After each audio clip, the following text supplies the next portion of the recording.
She thought it was just a game, a cruel challenge wrapped in wealth and arrogance.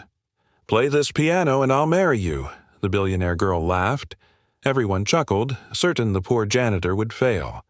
They didn't see the years of pain behind his silence or the gift he kept hidden because the world never gave him a chance. But when his fingers touched those keys, everything changed. This wasn't just about music. It was about dignity, resilience, and a truth that shattered the room. What happens when prejudice collides with undeniable talent? By day, he swept the marble floors of the billionaire's estate, his presence barely noticed by those who lived in its shimmering halls.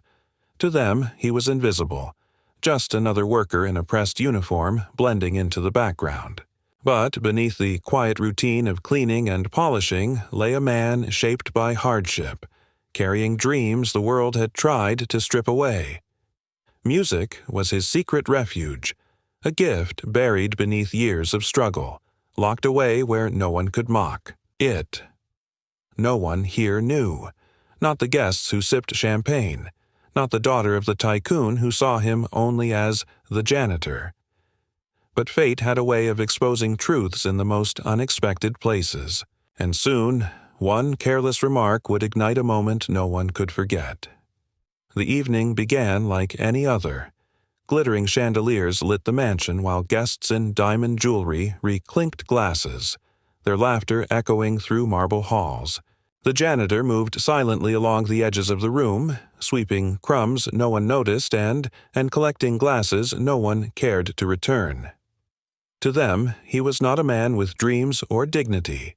He was background, an afterthought in a world that measured worth by money and skin. But arrogance thrives on cruelty, and that night it took the form of a challenge. The billionaire's daughter, draped in silk and pride, spotted him as if he were a prop to entertain the crowd. She smirked, her voice slicing through the chatter. "If you can play this piano, I'll marry you." The room erupted in laughter, a joke to them, a humiliation to him. He stood frozen, the sting of their mockery burning deeper than any insult. It wasn't just about marriage. It was about reducing him to nothing, making him a spectacle. The crowd leaned in, waiting for his embarrassment, waiting for him to shuffle away, head bowed, because that's what was expected of him. Silence, obedience, invisible compliance. But something stirred inside him, an ache he had carried for years. He remembered the nights as a child, sitting at a worn-down piano in a church basement, teaching himself melodies when the world outside offered no mercy. He remembered the times he was told music wasn't for people like him, that talent had limits when your skin marked you as less. Still, the laughter pressed on. The daughter's friends egged her on, their whispers sharp, cruel, and eager to see how far the mockery could go. The janitor's hands trembled, not from fear of failure, but from the weight of a choice. He could walk away and remain what they believed him to be, invisible, or he could step forward and risk it all. The piano loomed at the center of the room, polished, untouched, reserved for the rich who claimed artistry as their own. Every eye turned to him. Some smirked, some sneered. None expected him to move. And then, slowly, he did. The laughter dimmed into murmurs.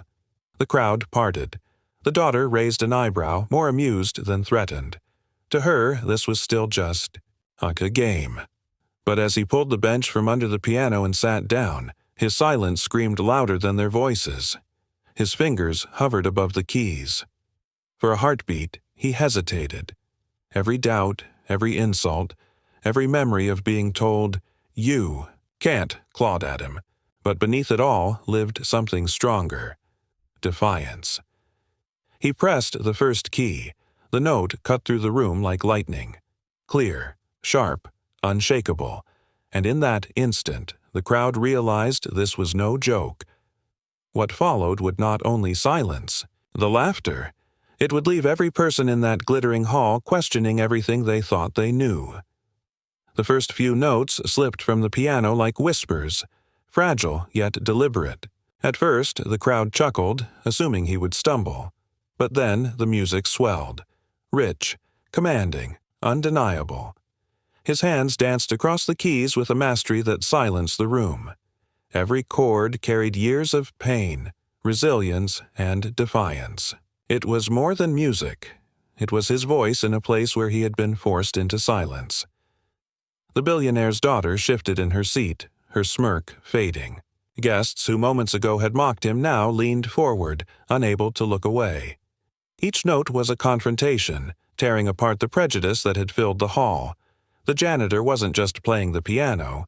He was rewriting the script they had written for him. But with brilliance came tension. Whispers spread. How could he know this? Where did he learn? How dare he show them up?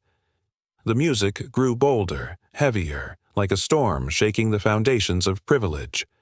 Some guests averted their eyes, unwilling to face what was being exposed. Their laughter wasn't just cruel, it was rooted in the same old lie, the one that said talent, intelligence, and beauty belonged only to a chosen few. And yet here he was, dismantling that lie with every sweeping melody. By the time he struck the final chord, the hall was trembling in silence. No applause, no laughter, just the weight of a truth too heavy to ignore. For a moment, he sat there, breathing hard, his fingers still hovering above the keys. The room held its breath, torn between awe and shame. And then, slowly, the daughter's expression twisted, not into admiration, but into something darker. Because for people like her, power wasn't meant to be challenged. And in that instant, it became clear. This performance wasn't the end of the story. It was the spark that would ignite something far greater. He stood from the piano bench, the echoes of his final note still hanging in the air. For a moment, the room remained silent, caught between awe and discomfort. No one laughed now, no one dared meet his eyes. What had been meant as a cruel joke had backfired, exposing the very prejudice that fed it. But though his music had shattered their arrogance, it did not erase the sting of their cruelty. The billionaire's daughter would never truly honor her words. To her and her circle, the challenge had never been about music or love. It was about power. A reminder that no matter how brilliant he was, society still sought to cage him in the shadows of race and class. And yet, he walked away with something greater than their approval.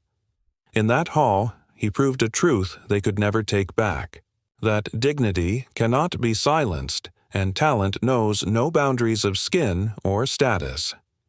His performance wasn't just for himself, it was for every voice dismissed, every dream ridiculed, and every person told they would never be enough.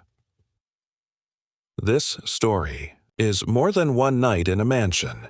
It is a mirror, reflecting the everyday injustices faced by millions who are overlooked, underestimated, or mocked simply for who they are. So the question lingers: how many more talents must go unseen? How many more lives must be diminished before society finally learns to listen? Because sometimes the most powerful revolution doesn't come with anger or fists raised. It comes with a single note played loud enough to silence a room.